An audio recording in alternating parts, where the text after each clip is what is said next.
पूरी दिल्ली अरविंद केजरीवाल जी के साथ है, हम उनके साथ है और हमेशा रहेंगे। जिस मानसिकता से चल रहे हैं ना उसे नपुंसक मानसिकता कहते हैं। ईडी ने गिरफ्तार नहीं किया है, कोई भारत की संस्था ने इनको गिरफ्तार नहीं किया है, बीजेपी के द्वारा एक तरह से अपहरण किया गया है। हमारी जितनी भी सरकारी संस्थान है उनको अपाहिज, उनको अपंग बनाना चाहते हैं मोदी जी। जिस व्यक्ति ने गारंटी शब्द ही केजरीवाल से चुराया है, उसकी क्या गारंटी है? अरविंद जी को तो गिरफ्तार कर सकते हैं, उनकी सोच को गिरफ्तार नहीं कर सकते। ये शेर जब दहाड़ता है ना तो हमने देखा है दिल्ली के अंदर भाजपा कैसे, समझ जाइए आप। जब ये शेर दहाड़ता है ना तो पंजाब के अंदर बीजेपी कैसे, समझ जाइए आप। जब ये शेर दहाड़ता है तो 6 महीने की तैयारी के अंदर 5 विधायक गुजरात में आते हैं। जब ये शेर दहाड़ता है तो पहली बार चुनाव लड़ने पर गुजरात के अंदर 2 एमएलए आते हैं। जब ये शेर दहाड़ता है तो देश के अलग अलग कोनों के अंदर कहीं चेयरमैन तो कहीं पार्षद तो कहीं कोई, कभी कोई मिलता है। गिरफ्तारी पर क्या सोच रहे हैं? गिरफ्तारी तो हम इसको मानते ही नहीं है, ये तो बीजेपी के द्वारा एक तरह से अपहरण किया गया है। अपहरण किया गया? बिल्कुल अपहरण किया गया है। बीजेपी चाहती थी कि इनको जल्दी से जल्दी गिरफ्तार किया जाए और उनका रास्ता साफ किया जाए, तो आज बीजेपी ने वही किया। ईडी ने गिरफ्तार नहीं किया है, कोई भारत की संस्था ने इनको गिरफ्तार नहीं किया है, ये बीजेपी की सोची समझी चाल है और उसी के तहत गिरफ्तार किया है। ठीक है ना, गिरफ्तार मत बोलो, बोलो कि अपहरण किया है इनका, ठीक है ना। तो ये बीजेपी ने, ये ईडी वगैरह किसी ने गिरफ्तार नहीं किया है। और बीजेपी इतनी डरती है इनसे कि उनको मोदी साहब को रात में भी यही नजर आते हैं, ठीक है ना। मोदी साहब सोचते हैं कि भाई अगर ये टिक गया, रह गया तो 2024 तो नहीं लेकिन 29 में उनकी जमानत जब्त करा देंगे। और अरविंद जी ने खुल के बोला था, अरविंद जी ने खुल के बोला था कि 2024 नहीं लेकिन 2029 में तो हम इनका पत्ता साफ करेंगे और वास्तव में करेंगे। ये ज्यादा दिन तक इनको नहीं रख सकते हैं। अरविंद जी को तो गिरफ्तार कर सकते हैं, उनकी सोच को गिरफ्तार नहीं कर सकते, ठीक है ना। और हर उन्होंने एक व्यक्ति को गिरफ्तार किया, यहाँ हर एक आदमी अरविंद केजरीवाल है। मैं भी अरविंद मनीष जी के खिलाफ क्या सबूत मिला इनको? आप ये बताइए, मनीष जी के खिलाफ आप बताइए, आप बताइए। हाँ बिल्कुल सही है, मेरी बात सुनो। आप बताओ मनीष जी के खिलाफ क्या सबूत मिला इनको? आप बताओ इनको मनीष जी के खिलाफ क्या सबूत मिला? नहीं मिला सबूत। कोई सबूत मिला? आप बता दो। कह रहे जितने लोग शामिल है पहले सबको गिरफ्तार कर लिया जाएगा, उसके बाद सबूत शामिल। अरे एक को तो साबित तो करो, एक बंदे के खिलाफ तो साबित तो करो कि हाँ भाई इस बंदे के खिलाफ सबूत मिल गया। देश में चंदे का कोई सबूत मिला ही नहीं है, कोई सबूत नहीं मिला। चंदा दिया वही सिकंदर जी को गिरफ्तार कर लिया, संजय जैन को गिरफ्तार कर लिया, सबको गिरफ्तार कर लिया और कुछ नहीं है इनके पास। बस ये है, ईडी है, बस ये उठाओ और गिरफ्तार करो। चुनाव के डर की वजह से हुआ है सब। और क्या हुआ? और क्या हुआ? आप अभी एक सवाल पूछ रहे थे कि मोदी जी कहते हैं लोकतंत्र मजबूत हुआ है। अगर लोकतंत्र मजबूत हुआ है तो जब सुप्रीम कोर्ट ने डिसीजन दे दिया था कि दिल्ली सर्विस का जो कोर्ट सर्विस के लिए जो कोर्ट का हमारे फेवर में आया था, रातों रात इन्होंने अमेंडमेंट ला करके उसको चेंज कर दिया। ये लोकतंत्र है? आप इसे कहते हैं लोकतंत्र की मजबूती? ये तानाशाही है, ये लोकतंत्र को मानते ही नहीं है, ये लोकतंत्र को मानते ही नहीं है। और ये भी बता देता हूँ, ये कह रहे हैं 400 पार 400 पार 400 पार।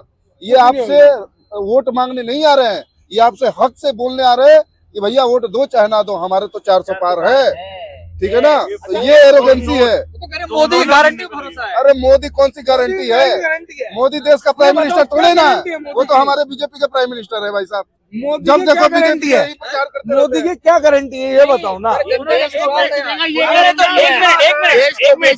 गारंटी है, देश को गुलाम बनाएगा ये गारंटी है। जिस व्यक्ति ने गारंटी शब्द ही केजरीवाल से चुराया है, उसकी क्या गारंटी है? क्या गारंटी है? बहुत बढ़िया, बहुत बढ़िया। ये वोटों, ये नोटों की गर्मी बोल रही है। इलेक्टोरल बॉन्ड के थ्रू जो पैसा आया था, सबसे बड़ा घोटाला तो वही साबित हुआ ना। सुप्रीम कोर्ट ने जब बोला था एसबीआई को इतना टाइम लग गया ये बोलने के लिए कि मुझे 3 महीने का टाइम चाहिए, और जब फटकार पड़ी तो 2 दिन के अंदर सारी चीजें निकल के आई ना बाहर। यही इसी तरीके से हमारी जितनी भी सरकारी संस्थान है उनको अपाहिज, उनको अपंग बनाना चाहते हैं मोदी जी। आप रेलवे के अंदर देख लो, हमारे बुजुर्गों को पूरा कंसेशन मिलता था टिकट के ऊपर। आप बोलते हो रेलवे के पास पैसा नहीं है, लेकिन वही रेलवे एक 6 लाख रुपए का जो मोदी जी की स्टैंडी लगी है उसको फंडिंग रेलवे कर रहा है। क्यों? आपको सारे कंसेशन बंद कर दिए गए। कार्यकर्ता क्या नहीं सर, एक कार्यकर्ता की हैसियत से मैं आह्वान करना चाहता हूं मोदी जी से कि अगर आज वो केजरीवाल की तरह खड़े होकर ये कह दें कि अगर मैंने 10 साल काम किया हो तो वोट देना, ना किया हो तो ना देना, उसके बाद वो जीत जाएं तो आप जो कहेंगे मैं करने के लिए तैयार हूँ। कार्यकर्ता की बात करते हैं, कार्यकर्ता तो छोड़िए, कल दिल्ली का हर व्यक्ति सड़क पे उतरेगा। पूरी दिल्ली अरविंद केजरीवाल जी के साथ है, हम उनके साथ है और हमेशा रहेंगे। पूरी दिल्ली उनको बहुत प्यार करती है, इसी का डर है केजरीवाल जी को।